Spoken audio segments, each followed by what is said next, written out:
എനിക്ക് തോന്നുന്നു ഫാബ് ലാബിനെ കുറിച്ച് കുറച്ച് ഡീറ്റെയിൽ ആയിട്ട് പറഞ്ഞു കൊടുക്കണം എന്ന് തോന്നുന്നു. നമ്മുടെ കേരളത്തിലുള്ള ഒരു വിശിഷ്ടമായിട്ടുള്ള ഒരു ലാബ് സൗകര്യമാണ് ശരിക്കും ഫാബ് ലാബ്. യഥാർത്ഥത്തിൽ അത് Massachusetts institute of technology MIT നേതൃത്വത്തിൽ പ്രവർത്തിക്കുന്ന ഒരു ലാബ് സംവിധാനമാണ്.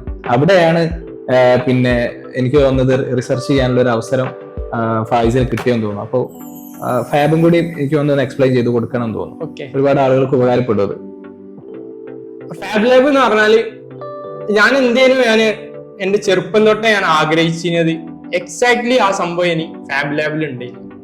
നമ്മളെ മനസ്സിലുള്ള ഐഡിയകളെ, നമ്മളെ മനസ്സിലുള്ള ആശയം എന്താണെന്ന് വെച്ചാൽ അതിനെ ശരിക്കും ഉണ്ടാക്കിയെടുക്കാൻ ആവശ്യമായിട്ടുള്ള കുറെ സ്കില്ലുകളാണ് അവിടെ. അതിന് വേണ്ടിയിട്ടുള്ള എല്ലാ സംവിധാനങ്ങളും പോലെ അവിടെ ഒരുക്കി വെച്ചിട്ടുണ്ട്. അപ്പോൾ ഫാബ് ലാബിനെ പറ്റി പറയുകയാണെങ്കിൽ നമ്മളെ മൈൻഡിൽ ഒരു ഐഡിയ ഉണ്ടെന്നുണ്ടെങ്കിൽ ആ ഐഡിയ ഉണ്ടാക്കാൻ അതിപ്പോ ഒരു മെഷീൻ ആവാം, അല്ലെങ്കിൽ ഒരു സോഫ്റ്റ്വെയർ ആയിട്ട് ബന്ധപ്പെട്ട സംഭവം ആവും, അങ്ങനെ എന്തും ആയിക്കോട്ടെ.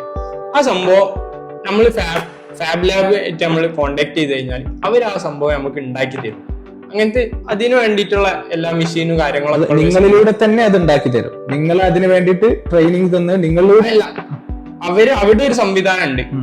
അവിടേക്ക് നമ്മൾ പോയാല് അവര് നമ്മളെ ഐഡിയ എന്താണെന്ന് നമ്മൾ പറഞ്ഞു കൊടുത്താൽ അവർ ആ മെഷീൻ നമുക്ക് ഉണ്ടാക്കി തരും.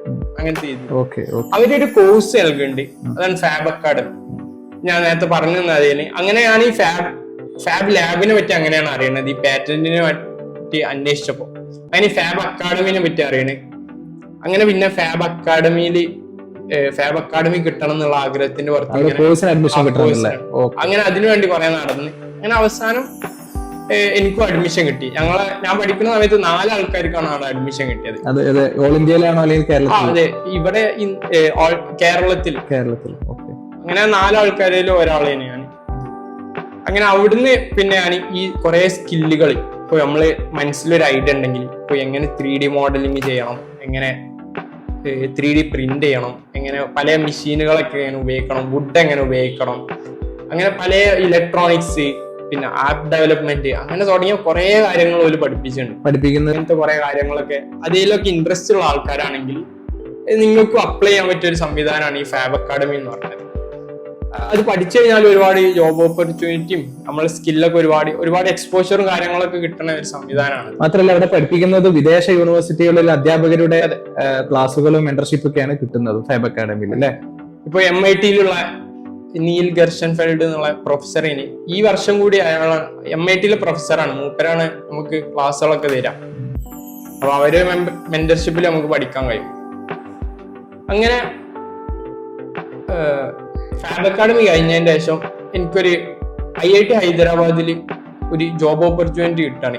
അവിടെ ഒരു പ്രോജക്ട് അസിസ്റ്റന്റ് ആയിട്ട്, ഒരു റിസർച്ച് ലാബിൽ പ്രോജക്ട് അസിസ്റ്റന്റ് ആയിട്ട് അങ്ങനെ അവിടെ ജോയിൻ ചെയ്ത് അവിടുന്ന് അങ്ങനെ ഏതായാലും ഇങ്ങനത്തെ കുറെ കാര്യങ്ങളിലൂടെ ഇങ്ങനെ വന്നപ്പോ എന്റെ പുസ്തകത്തിന്റെ പ്ലാനും അങ്ങനത്തെ പ്ലാനുകളൊക്കെ ഒഴിവാക്കി. പിന്നെ വേറൊരു രീതിയിലായി പിന്നുള്ള ജീവിതം കാര്യങ്ങളൊക്കെ. അങ്ങനെ പിന്നെ IIT ഹൈദരാബാദിൽ അവിടെ ജോലി കിട്ടി.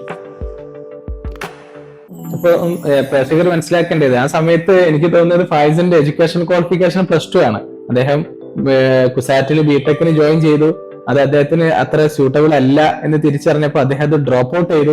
അങ്ങനെ +2 ക്വാളിഫിക്കേഷനിൽ ഇരിക്കുന്ന സമയത്താണ് അദ്ദേഹം IIT ഈ റിസർച്ച് ഫെലോ ആയിട്ട് അദ്ദേഹം അപേക്ഷ കൊടുക്കുന്നതും അതിൽ അദ്ദേഹത്തെ സെലക്ട് ചെയ്യപ്പെടുന്നതും. അപ്പോൾ IIT അങ്ങനെ സെലക്ട് ചെയ്യപ്പെടണമെന്നുണ്ടെങ്കിൽ ഫായിസിന്റെ ഒരു ടെക്നിക്കൽ സ്കില്ലും അതുപോലെ തന്നെ ഫായിസിന്റെ ഒരു പാഷനും മനസ്സിലാക്കിയിട്ടായിരിക്കും IIT അങ്ങനെ ഒരു അഡ്മിഷൻ അവർ കൊടുത്തിട്ടുണ്ടാവുക. ഏകദേശം 2 വർഷത്തോളം അവിടെ പിന്നെ സേവനം ചെയ്തിട്ടുണ്ട്, ജോലി ചെയ്തിട്ടുണ്ട്. ഏകദേശം നല്ല പാക്കേജോട് കൂടിയിട്ടാണ്. സർവീസ് അല്ല അവിടെ ഉള്ളത്, അല്ലെങ്കിൽ ഇന്റേൺഷിപ്പ് അല്ല, അവിടെ വിത്ത് സാലറിയോട് കൂടിയിട്ട് റെമ്യൂണറേഷനോട് കൂടിയിട്ടാണ് അദ്ദേഹം അവിടെ ജോലി ചെയ്യുന്നത് കൂടി പ്രേക്ഷകർ മനസ്സിലാക്കും. ഓക്കെ, അപ്പൊ ഈ IIT ഇപ്പൊ എന്നെ എടുക്കാനുണ്ടായ ഒരു മെയിൻ കാരണം എന്നുള്ള ഞാൻ മനസ്സിലാക്കുന്നത്, അവരെന്നോട് ചോദിച്ചിരുന്നത് നമ്മള് സ്വന്തമായിട്ട്, ഞാനിപ്പോ അവിടെ പോകുമ്പോ അവിടുത്തെ പല കാര്യങ്ങളും എനിക്ക് അറിയില്ല, അത് അവർ ഇന്റർവ്യൂവിൽ തന്നെ പറഞ്ഞിട്ടുണ്ട്. പക്ഷെ അങ്ങനത്തെ അവർക്ക് ആവശ്യമുള്ള കാര്യങ്ങളൊക്കെ സ്വന്തമായിട്ട് പഠിച്ചെടുക്കാനുള്ള ഒരു കഴിവ്, നമുക്ക് പുതിയൊരു കാര്യം കിട്ടി കഴിഞ്ഞാൽ അത് നമ്മൾ പഠിച്ചെടുക്കണം. അവിടെ ഇപ്പൊ ഞാൻ ബയോമെഡിക്കൽ ഡിപ്പാർട്ട്മെന്റിലേനി എനിക്ക് അവിടുത്തെ ഒരു ലാബിലാണ് ഞാൻ വർക്ക് ചെയ്തത്. അപ്പൊ ബയോമെഡിക്കലിനെ പറ്റാണ്ട് എനിക്ക് ഒരുപാട് കാര്യങ്ങൾ പഠിക്കാനുണ്ട്. അപ്പൊ ഇങ്ങനെ ഈ സെൽഫ് ലേണിംഗ് എന്ന് പറഞ്ഞത് നമുക്ക് ആവശ്യമുള്ള കാര്യങ്ങൾ സ്വന്തമായിട്ട് തന്നെ പഠിച്ചെടുക്കാനുള്ള ഒരു സ്കില്ലും കൂടി എനിക്ക് ഉണ്ട് എന്ന് മനസ്സിലാക്കിയോണ്ടാണ് എന്നെ അവിടെ എടുത്തിട്ടുള്ളത്. ഈ IIT ഹൈദരാബാദിൽ നിന്ന് എനിക്ക് ഒരുപാട് എക്സ്പോഷർ കിട്ടിന്. അതും എൻ്റെ ഒരു ആഗ്രഹം. ഇപ്പൊ ഞാൻ പറഞ്ഞില്ല, ഇങ്ങനെ സയൻസ് ആയിട്ട് ബന്ധപ്പെട്ട ഏത് മേഖലയ്ക്ക് പോകണം, അല്ലെങ്കിൽ ഇങ്ങനെ ഒരുപാട് റിസർച്ച് ചെയ്യണം, ഒരുപാട് കണ്ടുപിടുത്തങ്ങൾ നടത്തണം, ഇങ്ങനത്തെ ഒക്കെ ഇനി എന്റെ ആഗ്രഹങ്ങൾ. അപ്പോ അവിടേക്ക് പോയപ്പോ അവിടെ എന്റെ കൂടെ ഉണ്ടായിരുന്നവരൊക്കെ PhD-കാരേനി. ഞാൻ മാത്രമേ അവിടെ ആ ലാബിൽ എംപ്ലോയർ ആയിട്ടുള്ളൂ. ബാക്കിയുള്ളവരൊക്കെ ഡോക്ടറേറ്റ് സ്റ്റുഡൻസും പിന്നെ ഞങ്ങളെ പ്രൊഫസറും മാത്രമേ ഉണ്ടായിരുന്നു. അപ്പൊ അവര് കൂടുതലുള്ള 2 വർഷത്തെ ലൈഫ് കൊണ്ട് എങ്ങനെയാണ് ഒരു റിസർച്ച് പേപ്പർ പബ്ലിഷ് ചെയ്യണത്, എങ്ങനെയാണ് റിസർച്ച് എങ്ങനെയാണ് നടത്തുന്നത്, പിന്നെ ഇതിന്റെ ബാക്കിൽ ഇത് എത്രത്തോളം എത്ര ഈ റിസർച്ച് എന്ന് പറഞ്ഞാൽ എന്താണ്, അങ്ങനത്തെ തുടങ്ങിയ കാര്യങ്ങളൊക്കെ മനസ്സിലാക്കുന്നത് ഈ IIT എന്നാണ്. പിന്നെ അങ്ങനെ IIT-ൽ 2 വർഷം കഴിഞ്ഞതിന്റെ ശേഷമാണ് IIT-ൽ തന്നെ എന്റെ ഒന്നാമത്തെ കൊല്ലം കഴിഞ്ഞപ്പോ തന്നെ എന്റെ മനസ്സിലുണ്ടേനി ഞാൻ അവിടെ നിൽക്കേണ്ട ആളല്ല.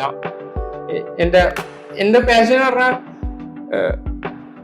ഒരു എഡ്യൂക്കേഷൻ. ഞാനിപ്പോ ഇങ്ങനെ എന്റെ ഒരു പാത്ത് ഇങ്ങനെ വന്നപ്പോ തന്നെ ഞാൻ ഇങ്ങനെ മനസ്സിലാക്കിനി, നമ്മളെ എല്ലാവരും പഠിക്കണേയും ഈ രീതിയിലൂടെ പഠിച്ചോണ്ട് നമ്മളെ കുട്ടികളെ പ്രശ്നങ്ങളോ അല്ലെങ്കിൽ നമുക്കൊരു ജോലിയോ അല്ലെങ്കിൽ നമുക്ക് എത്തേണ്ട സ്ഥലങ്ങളിലൊന്നും നമുക്ക് എത്താൻ കഴിയൂല.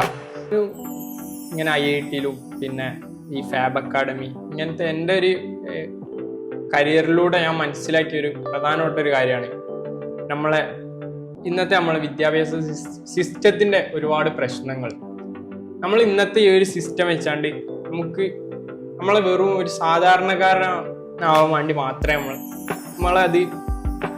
അതിലൂടെ നമുക്ക് കഴിയുള്ളൂ. നമ്മൾ സാധാരണ ഡിഗ്രികളും നമ്മൾ സാധാരണ സ്കൂളുകളൊക്കെ വഴി അതിന്റെ അപ്പുറത്ത് ഒരുപാട് സ്കില്ലുകൾ നേടിയെടുത്താൽ മാത്രമേ നമുക്കൊരു നല്ല ജോലി ആയിക്കോട്ടെ, ഒരു ഔട്ട്സ്റ്റാൻഡിങ് പേഴ്സൺ ഒക്കെ ആയിട്ട് നമുക്ക് മാറാൻ പറ്റുള്ളൂ. അതെ.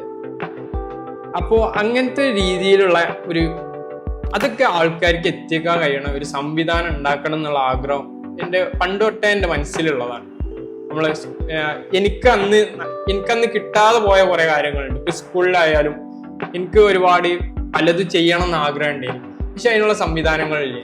എനിക്ക് പലതും പഠിക്കണം എന്നുണ്ട്, അതിനുള്ള സംവിധാനം ഇല്ലേ. അപ്പൊ ഇങ്ങനത്തെ സംവിധാനങ്ങളൊക്കെ നമ്മളെ നാട്ടിലും കൂടി എത്തിക്കണം എന്നുള്ള ഒരു ആഗ്രഹം ഉണ്ട്. അങ്ങനെയാണ് ഞാൻ ഇൻസ്പെൻഡർ സ്റ്റാർട്ട് ചെയ്യണത്.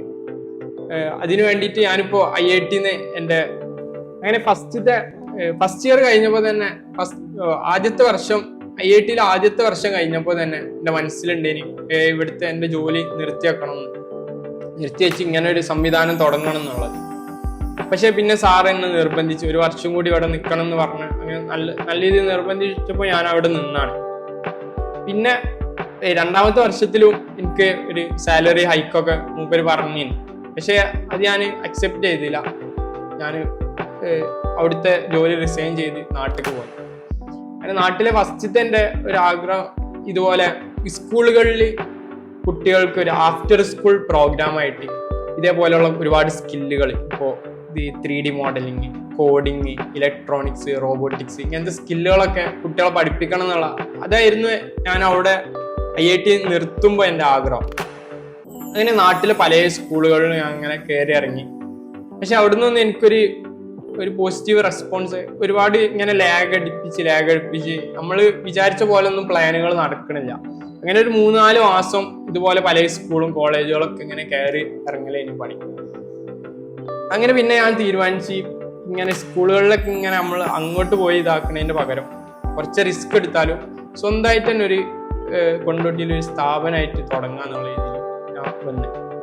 അങ്ങനെ ഒരുപാട് കമ്പ്യൂട്ടർ സെന്ററുകൾ ഏറ്റവും സംസാരിച്ച് അങ്ങനെ അവസാനം ഒരു കമ്പ്യൂട്ടർ സെന്റർ എന്നോട് പറഞ്ഞ് ഇവിടെ ഒരു മേൽവാടക തന്നാണ്ടി ഇവിടെ നിന്നോണ്ടി ഇവിടെ കുട്ടികളെ പഠിപ്പിച്ചോണ്ടി എന്നുള്ള രീതിയിൽ പറഞ്ഞു. അങ്ങനെ ഇൻസ്പെൻഡർ അവിടുന്ന് സ്റ്റാർട്ട് ചെയ്യാണ്. അങ്ങനെയാണ് ഒരു ഇൻസ്റ്റിറ്റ്യൂട്ട് എന്നുള്ള രീതിയിലേക്ക് തുടങ്ങാമെന്ന് ആലോചിക്കുകയും അങ്ങനെ ഉണ്ടാക്കിയതാണ് ഇൻസ്പെൻഡർ എന്ന് പറയുന്ന ഒരു ഇൻസ്റ്റിറ്റ്യൂട്ട് അല്ലെ, ഒരു അക്കാഡമി. ഓക്കെ, എന്താണ് ഈ ഇൻസ്പെൻഡർ അക്കാഡമിയിലൂടെ നിങ്ങൾ കുട്ടികൾക്ക് അല്ലെങ്കിൽ സൊസൈറ്റിയിലേക്ക് കൊടുക്കാൻ ഉദ്ദേശിക്കുന്ന സ്കില്ലുകൾ അല്ലെങ്കിൽ പ്രോഗ്രാംസുകളൊക്കെ എന്തൊക്കെയാണ്? എനിക്ക് ഒരുപാട് ഈ ഇൻസ്പെൻഡറിലൂടെ എനിക്ക് ഒരുപാട് പ്ലാനുകൾ ഉണ്ട്. പക്ഷെ മെയിനായിട്ട് ഞാൻ ഉദ്ദേശിക്കുന്നത് ഇന്നത്തെ ഈ ഒരു കാലത്ത് സാധാരണക്കാരായ കുട്ടികൾക്ക് ഇന്നത്തെ ഒരു കാലഘട്ടത്തിൽ നിലനിൽക്കാൻ ആവശ്യമായിട്ടുള്ള കുറേ സ്കില്ലുകളുണ്ട്. അതിൽ മെയിനായിട്ടുള്ള കുറേ ടെക്നിക്കൽ സ്കില്ലുകളാണ്. അതൊന്നും ഇന്ന് നമ്മളെ സ്കൂളുകളിൽ നിന്നോ അല്ലെങ്കിൽ വേറെ സംവിധാനങ്ങളിൽ നിന്നോ ഒന്നും കുട്ടികൾക്ക് കിട്ടണില്ല. ഇങ്ങനത്തെ കാര്യങ്ങളൊക്കെ കുട്ടികൾക്ക് ഇപ്പോൾ തന്നെ ചെറിയ കുട്ടികൾക്ക് തന്നെ പഠിപ്പിച്ചു കൊടുക്കുക എന്നുള്ള ഒരു ഉദ്ദേശമാണ് ഉള്ളത്. അതിലിപ്പോൾ മെയിനായിട്ട് പറയണ ഈ കോഡിങ് സ്കില്ലുകൾ, അതേപോലെ 3D മോഡലിംഗ്, പിന്നെ അതേപോലെ പ്രോബ്ലം സോൾവിങ്, റോബോട്ടിക്സ്, ഇലക്ട്രോണിക്സ്, അങ്ങനത്തെ സ്കില്ലുകളൊക്കെ കുട്ടികൾക്ക് ഇപ്പോൾ തന്നെ പഠിപ്പിച്ചു കൊടുക്കുക എന്നുള്ള ഉദ്ദേശത്തിലാണ് തുടങ്ങിയത്. ഓക്കെ, എനിക്ക് തോന്നുന്നത് ഫായിസിന്റെ ഒരു വിഷൻ എന്ന് പറയുന്നത് മുതിർന്ന കുട്ടികളെയല്ല, സ്കൂളിൽ പോകുന്ന, സ്കൂൾ എന്ന് പറയുമ്പോൾ 1ാം ക്ലാസ് മുതൽ +2 വരെയാണ് നമ്മൾ സ്കൂൾ എന്ന് പറയുന്നത്. അത്തരത്തിലുള്ള കുട്ടികൾക്ക് ഇത്തരത്തിലുള്ള സ്കില്ലുകൾ എങ്ങനെ കൊണ്ടുവരാം, എങ്ങനെ ഉണ്ടാക്കിയെടുക്കാം എന്നുള്ള ആലോചനക്ക് പുറത്താണ് ഇൻസ്പെൻഡർ എന്ന് പറയുന്ന അക്കാഡമി അല്ലെങ്കിൽ ഒരു സ്റ്റാർട്ടപ്പ് അദ്ദേഹം ആരംഭിക്കുന്നത്. അപ്പൊ ഇവിടെ പഠിക്കുന്ന കുട്ടികളൊക്കെ 1ാം ക്ലാസ് മുതൽ +2 വരെയുള്ള കുട്ടികൾക്ക് നിങ്ങൾ അഡ്മിഷൻ കൊടുക്കുന്നുണ്ടോ, അല്ലെങ്കിൽ നിങ്ങൾ ഇൻസ്റ്റിറ്റ്യൂട്ടിൽ പഠിപ്പിക്കുന്നുണ്ടോ? അതിന്റെ പുറത്ത് വേറെ സ്റ്റോറി ഉണ്ട്. ഞാൻ ഇങ്ങോട്ട് വന്ന സമയത്ത്, എന്റെ സ്ഥാപനം തുടങ്ങിയ സമയത്ത് ഞാനൊരു 8ാം ക്ലാസ് മുതൽ ഡിഗ്രി വരെയുള്ള സ്റ്റുഡൻസിന് എന്ത് സ്കില്ലുകൾ കൊടുക്കണം എന്നുള്ള രീതിയിലാണ് അങ്ങനെയാണ് ഞാനിത് സ്റ്റാർട്ട് ചെയ്തത്. അങ്ങനെ യാദൃശ്ചികമായിട്ട് ഒരു 2ാം ക്ലാസ്സിലുള്ള ഒരു പാരന്റ്, 2ാം ക്ലാസ്സിലുള്ള ഒരുത്തനെ അവന്റെ അമ്മ കൊണ്ടുവന്ന് ചേർത്തി ഇവനെ ഇവിടെ പഠിപ്പിക്കുമെന്ന് ചോദിച്ചാണ്ട്. അങ്ങനെ അവനെ ഞാൻ പഠിപ്പിച്ചതിലൂടെ അപ്പോഴാണ് ഞാൻ കുറെ കാര്യങ്ങൾ റിയലൈസ് ചെയ്യുന്നത്. ഇങ്ങനത്തെ നമ്മളിപ്പോ വലിയ സംഭവമാക്കി പറയണ കുറെ കാര്യങ്ങളുണ്ട്. കോഡിങ്, ഇലക്ട്രോണിക്സ്, റോബോട്ടിക്സ്, ആ കാര്യങ്ങളൊക്കെ, അതൊക്കെ നമ്മളെ ഒരു നല്ലൊരു ടീച്ചറാണെന്നുണ്ടെങ്കിൽ അത് ഏത് ചെറിയ കുട്ടികൾക്കും കുറച്ച് ക്ഷമയും കാര്യങ്ങളൊക്കെ ഉണ്ടെങ്കിൽ ആർക്കും പഠിപ്പിച്ചു കൊടുക്കാൻ കഴിയും എന്നുള്ള കാര്യം ഞാൻ മനസ്സിലാക്കി. അങ്ങനെയാണ് പിന്നെ ഉള്ള കാര്യങ്ങളൊക്കെ ഞാൻ പിന്നെ ഈ കുട്ടികളെ മാത്രം ഫോക്കസ് ചെയ്യാൻ തുടങ്ങി. 1ാം ക്ലാസ് മുതൽ +2 വരെയുള്ള കുട്ടികൾ. പക്ഷെ ആയിക്കൂടെ ഇപ്പൊ ഞാൻ മനസ്സിലാക്കണത്, ഇപ്പൊ കുറച്ച് കുട്ടികളൊക്കെ ആയി, ഇപ്പൊ ഞാൻ മനസ്സിലാക്കുന്നത് ഞാൻ അടുത്തൊരു നല്ലൊരു തീരുമാനമാണ്. കാരണം ഈ ചെറിയ കുട്ടികളെ പഠിപ്പിക്കുന്നതിലൂടെ നല്ല റിസൾട്ട് ഉണ്ടാക്കിയെടുക്കാൻ കഴിയും.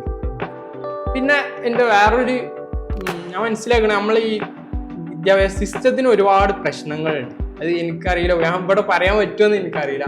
നമ്മൾ ഈ ഇപ്പൊ ഞാൻ ഒരു 2 ആഴ്ച മുന്നേ ഉണ്ടേന് ഒരു പത്രത്തിലൊരു ന്യൂസ് കണ്ടില്ല. 1ാം ക്ലാസ്സിലുള്ള പ്രവേശനം 7 വയസ്സാക്കണം എന്ന്, 7ാമത്തെ വയസ്സിൽ 1ാം ക്ലാസ്സിൽ ചേർത്താൻ പറ്റുള്ളൂ എന്നുള്ളത്. അതൊക്കെ ഞാൻ അങ്ങനെ ഞാൻ അതിനെ പറ്റി എപ്പോഴും ആലോചിക്കലുണ്ട്. നമ്മൾ കുട്ടികളെ ഒരുപാട് നല്ല സമയങ്ങൾ ഇങ്ങനെ ഈ സ്കൂളിൽ വെറുതെ കൊണ്ടുപോയിട്ടാണ്ട് സമയം ഇങ്ങനെ കളയുന്നുണ്ട്. ഇപ്പൊ ഞാൻ എപ്പോഴും ആലോചിക്കുന്ന ഒരു കാര്യമാണ്, എന്തിനാണ് ഒരു 10ാം ക്ലാസ് വരെയൊക്കെ പഠിക്കണത്? ഒരു 10 എന്നുള്ള ഒരു നമ്പർ ഞാൻ അങ്ങനെ വിചാരിക്കല്. ഇപ്പൊ അന്ന് അത് ആലോചിച്ചാൽ 10 കൈക്കൽ 10 വിരലുള്ളതുകൊണ്ട് അയാൾ ഇങ്ങനെ വിചാരിച്ചിട്ടുണ്ടാവും നമുക്ക് എന്തൊക്കെ 10ാം ക്ലാസ് വരെ പഠിപ്പിക്കാം. അങ്ങനെ പിന്നെ അത് +2, ആദ്യമൊക്കെ പ്രീ ഡിഗ്രി എന്നുള്ള രീതിയിലായിരുന്നു. പിന്നെ അത് +2, ഇപ്പൊ പിന്നെ +2 വരെ നോർമൽ പഠനമായി, പിന്നെ ഒരു ഡിഗ്രി, പിന്നെ ഒരു പോസ്റ്റ് ഡിഗ്രി, മാസ്റ്റേഴ്സ്, അങ്ങനത്തെ ഒരു രീതിയിലാണ് പോണത്. പക്ഷെ അങ്ങനൊന്നും നമ്മൾ കുട്ടികളെ പഠിപ്പിക്കും. നമ്മൾ ഒരു 10ാം ക്ലാസ് വരെ എന്തൊക്കെയാണ് ആ കുട്ടികൾക്ക് കിട്ടേണ്ട കാര്യങ്ങൾ അത് കുറഞ്ഞ സമയം കൊണ്ടാണ്, ചിലപ്പോൾ ഒരു 5 വർഷം കൊണ്ടൊക്കെ പഠിപ്പിക്കാൻ കഴിയുന്ന കാര്യങ്ങളായിരിക്കും. ആ കാര്യങ്ങൾ കുട്ടികൾക്ക് പഠിപ്പിച്ചിട്ട് ബാക്കിയുള്ള കാര്യം അവരെ വേറുള്ള ഒരുപാട് സ്കില്ലുകളുണ്ട്. നമ്മളിപ്പോ ഈ നമ്മളെ മാത്സിലും ഫിസിക്സിലും കെമിസ്ട്രിയിലും ഒക്കെ ഉള്ള ഒരുപാട് ഇക്വേഷനും അങ്ങനത്തെ കാര്യങ്ങൾക്കൊക്കെ അപ്പുറത്ത് വേറെ കുറെ ഇപ്പൊ സോഷ്യൽ സ്കില്ലുകളായിക്കോട്ടെ, ഒരു ആളോട് സംസാരിക്കാനുള്ള സ്കില്ലുകൾ, ഒരു നെഗോഷിയേറ്റ് ചെയ്യാനുള്ള കമ്മ്യൂണിക്കേഷൻ, അങ്ങനെയുള്ള സ്കില്ലുകളൊക്കെ, പിന്നെ ഒരു സംരംഭം തുടങ്ങാനുള്ള സ്കില്ലുകൾ, എങ്ങനെ സെയിൽ ചെയ്യണം, അങ്ങനത്തെ കാര്യങ്ങളൊക്കെ കുട്ടികളെ പഠിപ്പിച്ചു കഴിഞ്ഞാൽ, പിന്നെ ഭാഷ കൈകാര്യം ചെയ്യാൻ, ഇങ്ങനത്തെ കാര്യങ്ങളൊക്കെ പഠിപ്പിച്ചു കഴിഞ്ഞാൽ ഓരോ ലൈഫ് എന്തായാലും ഒരു 10ാം ക്ലാസ്സിൽ നിന്ന് ഇറങ്ങുന്ന ആൾക്ക് അവർക്ക് എന്തെങ്കിലുമൊക്കെ കിട്ടിയണെന്നുള്ള ഒരു ഇതുണ്ടാവും. പിന്നെ അതേപോലെ തന്നെ ഇപ്പൊ ഞാൻ മനസ്സിലാക്കുന്ന ഒരു കാര്യം, നമ്മൾ സ്കൂൾ സിസ്റ്റങ്ങളൊക്കെ മാറേണ്ടത്, അവര് അവിടെ 10ാം ക്ലാസ് വരെ പഠിച്ചു കഴിഞ്ഞാൽ അവരവിടുന്ന് ഇറങ്ങുമ്പോൾ പിന്നെ എങ്ങനെ എണ്ണി പറയാൻ കഴിയണം, അവർക്ക് ഈ സ്കില്ലുണ്ടാവും, അവർക്ക് ഈ കാര്യം ചെയ്യാൻ കഴിയും, അവർക്ക് ഈ കാര്യം. ഞാനിങ്ങനെ ആലോചിക്കുന്നുണ്ട്, ഇപ്പൊ ഒരു 10ാം ക്ലാസ് കഴിഞ്ഞൊരു കുട്ടി ഇങ്ങനെ ഒരു പുറത്തേക്ക് ഇറങ്ങി വരുമ്പോൾ അവൻ ഇങ്ങനത്തെ ഒരു കോൺഫിഡന്റ്ലി എന്തൊക്കെ കാര്യങ്ങൾ പറയാൻ കഴിയും. ഒരു 95% കുട്ടികൾക്കും ഒരുപാട് ഒന്നും പറയാനൊന്നും ഉണ്ടാവില്ല, സീറോ ആയിരിക്കും.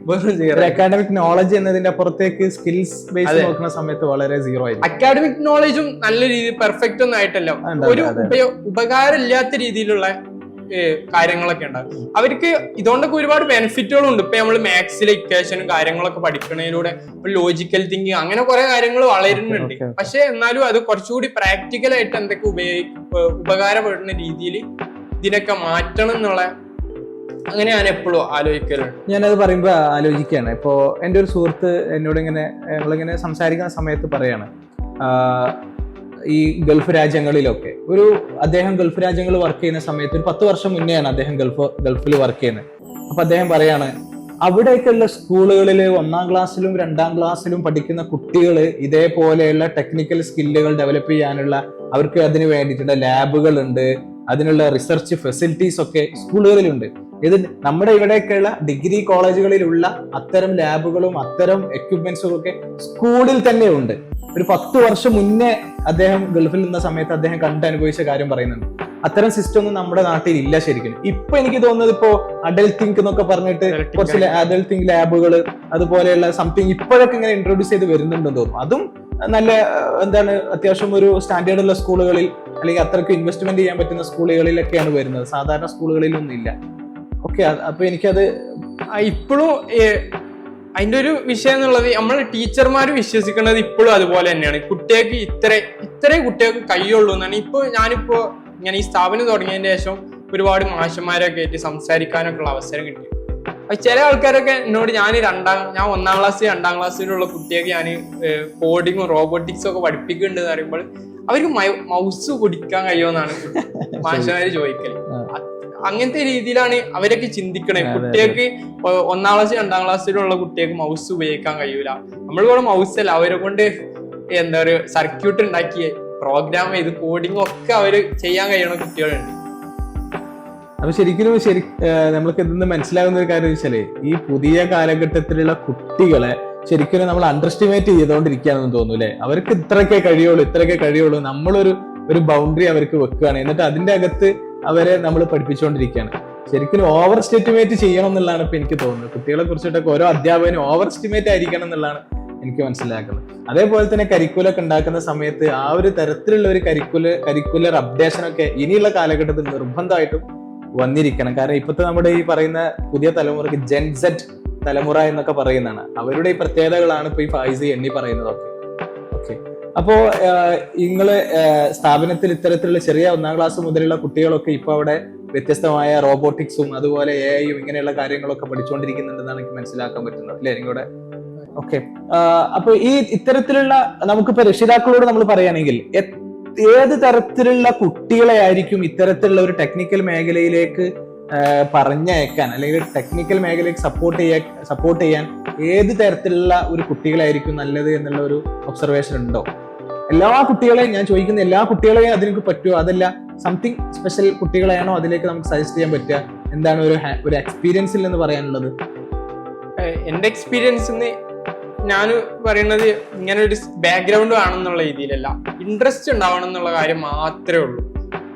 ഇങ്ങനത്തെ ഏത് കാര്യമായാലും ഇപ്പോ 3D ഡിസൈനിങ് ആയിക്കോട്ടെ, അല്ലെങ്കിൽ കോഡിങ് ആയിക്കോട്ടെ, ഇലക്ട്രോണിക്സ് ആയിക്കോട്ടെ, അപ്പൊ ഇങ്ങനത്തെ കാര്യത്തിലൊക്കെ ഇപ്പൊ ചെറിയ കുട്ടിയാണെങ്കിൽ ഇപ്പൊ ഒരു 1-ാം ക്ലാസ്സിലും 2-ാം ക്ലാസ്സിലുള്ള കുട്ടി ഇപ്പൊ കോഡിങ് എന്താണെന്ന് അവർക്ക് അറിയില്ല. പക്ഷെ പാരന്റ്സിന് ഈ രീതിയിൽ മനസ്സിലാക്കാം. അവര് കുറച്ച് പഴയ കളിക്കോപ്പും കാര്യങ്ങളൊക്കെ ഇങ്ങനെ അയച്ച് ഇങ്ങനൊക്കെ പണിയെടുക്കുക, അല്ലെങ്കിൽ ഇങ്ങനത്തെ കാര്യത്തിന് പറ്റിയൊക്കെ ഒരു ക്യൂരിയോസിറ്റി ഉള്ള കുട്ടികൾ, അങ്ങനത്തെവർക്കൊക്കെ കുറച്ചുകൂടി നല്ല രീതിയിൽ പെർഫോം ചെയ്യാൻ കഴിയണമായിട്ട് എനിക്ക് തോന്നിയിട്ടുണ്ട്. അപ്പോ നമ്മൾ അവസാനിപ്പിക്കുകയാണ്. കുട്ടികൾക്ക് ഇത്തരത്തിലുള്ള ഒരു മേഖലയിലേക്ക് നമ്മുടെ കുട്ടികൾ വളരണമെങ്കിൽ കുട്ടികൾക്ക് രക്ഷിതാക്കൾ ചെയ്യേണ്ടത് അവർക്ക് വ്യത്യസ്തമായ എക്സ്പോഷറുകൾ കുട്ടികൾക്ക് കൊടുക്കുക എന്നുള്ളതാണ് നമ്മൾ ചെയ്യേണ്ടത്. അങ്ങനെ എക്സ്പോഷർ കുട്ടികൾക്ക് കൊടുക്കുമ്പോൾ അവർ അതിൽ നിന്ന് കൂടുതൽ കാര്യങ്ങൾ ലേൺ ചെയ്യുന്നു. അവരുടേതായ മേഖല കണ്ടെത്താനും അവരുടേതായ വ്യത്യസ്തമായ സ്കില്ലുകൾ ഡെവലപ്പ് ചെയ്യാനൊക്കെ രക്ഷിതാക്കൾ കുട്ടികൾക്ക് കൊടുക്കുന്ന ഈ എക്സ്പോഷർ നിമിത്തമാകുന്നുള്ളതാണ് നമുക്ക് മനസ്സിലാക്കാൻ പറ്റുന്നത്. അതുകൊണ്ട് മുതിർന്ന കുട്ടിയാവട്ടെ എന്നിട്ട് ആലോചിക്കാമെന്നുള്ളതിന് ഉപരി നിങ്ങൾ എന്ത് ചെയ്യണം, ഇത്തരത്തിലുള്ള ഫൈസിന്റെ ഒക്കെ സംരംഭം, ഇത്തരത്തിലുള്ള റോബോട്ടിക്സ് ആയാലും അതുപോലെ AI ആയാലും ഇങ്ങനെയുള്ള സംവിധാനങ്ങളിലൂടെ ഒക്കെ കുട്ടികൾക്ക് അത്തരം എക്സ്പോഷറുകൾ കാണാനും അനുഭവിക്കാനും എക്സ്പീരിയൻസ് ചെയ്യാനൊക്കെ ഉള്ള എക്സ്പോഷറുകൾ ധാരാളം വിദ്യാർത്ഥികൾക്ക്, നിങ്ങളുടെ മക്കൾക്ക്, വിദ്യാർത്ഥികൾക്ക് രക്ഷിതാക്കൾ കൊടുക്കണം. മറ്റൊരു കാര്യമുള്ളത്, ഇപ്പോ ആ ഒരു ട്രാക്കിൽ വരാത്ത കുട്ടികളാണ് എങ്കിൽ ഇനി ഇപ്പൊ കുട്ടികൾ ആലോചിക്കുന്നുണ്ടാവും, ഇപ്പൊ എനിക്കും ഇങ്ങനെയൊക്കെയുള്ള ഒരു മേഖലയിലേക്ക് പോകണമെന്ന് ആഗ്രഹിക്കുന്ന 10ാം ക്ലാസ് പ്ലസ് 2 കഴിഞ്ഞ കുട്ടികൾ ഉണ്ടാവും. അപ്പൊ അവരെ സംബന്ധിച്ചിടത്തോളം പിന്നെ അവർക്ക് മാത്തമെറ്റിക്സും അതുപോലെ തന്നെ ഫിസിക്സും ഇങ്ങനെയുള്ള കുറച്ച് ലോജിക്കൽ തിങ്കിങ് ഒക്കെ ഉള്ള കുട്ടികൾക്കായിരിക്കും അത്തരം മേഖലയിലേക്ക് പോകാനുള്ള ഒരു കൂടുതൽ പെർഫോം ചെയ്യാൻ പറ്റുന്ന ഒരു അവസ്ഥ ഉണ്ടാവുക എന്ന് കൂടി പറഞ്ഞുകൊണ്ട് എന്തെങ്കിലും ആഡ് ചെയ്യാനുണ്ടോ ഫൈസിന്? പിന്നെ ഈ കുട്ടികളെ ഇപ്പൊ ഒരുപാട് ആൾക്കാര് ഭയങ്കര ആശങ്കയാണ് കുട്ടികൾ ഇങ്ങനെ വഴിതെറ്റി പോവാ എന്നുള്ളൊരു കാര്യം. അപ്പോ ഞാൻ എൻ്റെ ഒരു എക്സ്പീരിയൻസ് എന്ന് പറയുന്ന ഒരു കാര്യമാണ്, ഇപ്പൊ അതിനുള്ള ഏറ്റവും നല്ല മാർഗമാണ് ഇങ്ങനത്തെ എന്തെങ്കിലുമൊക്കെ ഒരു സ്വയലിൽ അവരെ ആക്കുക എന്നുള്ളത്. അവര് ഇപ്പത്തെ മിക്ക ആൾക്കാരും അവർക്ക് ചെയ്യാനൊരു കാര്യമില്ല, ഒന്നുമില്ല. അവര് വെറുതെ അവർക്ക് ആ സ്കൂളിൽ നിന്ന് കിട്ടുന്ന കാര്യങ്ങൾ വെച്ച് അവർക്ക് എന്തെങ്കിലും, അവർക്ക് വീട്ടിൽ എന്തെങ്കിലും കാര്യം പറ്റില്ല. അപ്പോ അതിനുള്ള ഏറ്റവും നല്ല പരിഹാരമാണ് ഇതുപോലുള്ള, ഇപ്പൊ അവരിപ്പോ ഇലക്ട്രോണിക്സും റോബോട്ടിക്സും ഒക്കെ പഠിക്കുന്ന ഒരു കുട്ടി അവരെ മൈൻഡിൽ ഇങ്ങനത്തെ ഒരു സംഭവം കയറി കഴിഞ്ഞാൽ പിന്നെ അവന് സ്വന്തമായിട്ട് പുതിയ പുതിയ കണ്ടുപിടുത്തങ്ങൾ ഇങ്ങനെ നടത്താൻ നോക്കും. ഡ്രോൺ ഉണ്ടാക്കും, വിമാനം ഉണ്ടാക്കും, അല്ലെങ്കിൽ നാർസി കാറ്, റോക്ക് റോളർ ഉണ്ടാക്കും. അങ്ങനെ പല സാധനങ്ങളും അവരിങ്ങനെ, അല്ലെങ്കിൽ പുതിയ പുതിയ മെഷീനുകൾ ഉണ്ടാക്കും. അങ്ങനെ പലതും കുട്ടികൾ ഇങ്ങനെ ഒറ്റയ്ക്ക് തന്നെ ചെയ്തു നോക്കും. ഇപ്പോ ഇന്നിപ്പോ ഒരു കുട്ടി വന്നീന്, അവന് ഞങ്ങളിവിടെ പഠിക്കണമെന്നല്ല, അവൻ വന്നാണ്ട് എന്നോട് പറഞ്ഞ് അവന് ഈ അർഡിനോ ഇങ്ങനത്തെ ബോർഡുകളൊക്കെ ഉപയോഗിച്ചാണ് അവന് വീട്ടില് എന്താ പറയാ വാതില് തുറക്കുമ്പോൾ ഒരു ഒച്ച ഉണ്ടാകുന്ന ഒരു സംഭവം. അപ്പൊ ഇങ്ങനത്തെ രീതിയിലൊക്കെ അങ്ങനെയുള്ള പല പ്രൊജക്ടുകളും കുട്ടികൾക്ക് ഇങ്ങനെ ചെയ്യാൻ കഴിയും. അവന്റെ പിന്നെ മനസ്സിൽ വന്ന ഒരു ആഗ്രഹമായിരിക്കും അല്ലെ, വീട്ടിന്റെ വാതിൽ ആരെയും തുറക്കുമ്പോ എന്ത് ചെയ്യണം, ഒരു സൗണ്ട് വരണം, വീട്ടുകാരെ അറിയണം എന്നല്ല. ആ ആശയം അവർ മനസ്സിലേക്ക് വന്നു. അത് എങ്ങനെ ഡെവലപ്പ് ചെയ്യാം എന്നുള്ളതിനെ കുറിച്ചുള്ള ആലോചന കുട്ടിയുടെ അപ്പൊ വീട്ടിൽ അവിടെ ഇവിടേക്ക് വന്ന് ഞങ്ങളെ ഓഫീസിലേക്ക് വന്നു.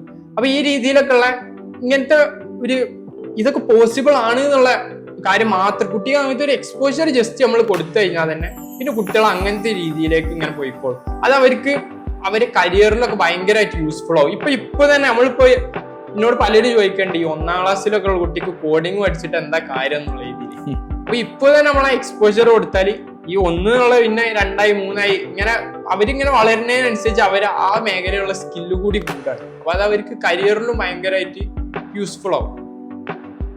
ഓക്കെ, നമ്മൾ അവസാനിപ്പിക്കുകയാണ്. അപ്പോ ഒരു എന്താ പറയാ, ഒരു വ്യത്യസ്തമായ രീതിയിൽ ചിന്തിക്കുന്ന ഒരു യുവാവിനെയാണ്, ഒരു യുവാവ് എന്ന് പറയാൻ പറ്റില്ല, വിദ്യാർത്ഥിയാണ്, ഏകദേശം 20-23 വയസ്സായ ഒരു യുവാവിനെയാണ് നിങ്ങൾക്ക് പരിചയപ്പെടുത്തി തന്നത്. അദ്ദേഹം ഒരുപാട് കണ്ടുപിടുത്തങ്ങൾ ഇപ്പോൾ നടത്തി. അദ്ദേഹത്തിന്റെ പുസ്തകം fast calculation and calendar trick എന്ന് പറയുന്ന 10ാം ക്ലാസ്സിൽ പഠിക്കുന്ന സമയത്ത് അദ്ദേഹം മാത്സിൽ ഒരു പുസ്തകം രചിച്ചു. ആ പുസ്തകത്തിന്റെ ഒരു കവർ ചട്ടയാണ് നിങ്ങൾ കാണുന്നത്. അദ്ദേഹത്തിന്റെ അടുത്ത് ഞാൻ വാങ്ങിച്ചതാണ്. അപ്പൊ ഇത്തരത്തിലുള്ള ഒരുപാട് എന്താ പറയാ കോൺട്രിബ്യൂഷൻസ് സൊസൈറ്റിക്ക് കൊടുക്കാൻ പറ്റിയ ഒരു അത്ഭുത പ്രതിഭയാണ് ഫായിസ്. ഓക്കെ, നമ്മൾ അവസാനിപ്പിക്കുകയാണ്. ഫായിസിനെ പോലെയുള്ള ധാരാളം വിദ്യാർത്ഥികൾ നമ്മുടെ ക്യാമ്പസുകളിൽ നിന്നും നമ്മുടെ സ്കൂളുകളിൽ നിന്നും പുറത്തു വരട്ടെ എന്ന് ആഗ്രഹിക്കുകയും ആശംസിക്കുകയും ചെയ്തുകൊണ്ട് ഞങ്ങളുടെ ഈ ഇന്റർവ്യൂവിൽ പങ്കെടുത്ത ഫായിസിന് thank you Faiz. Thank U.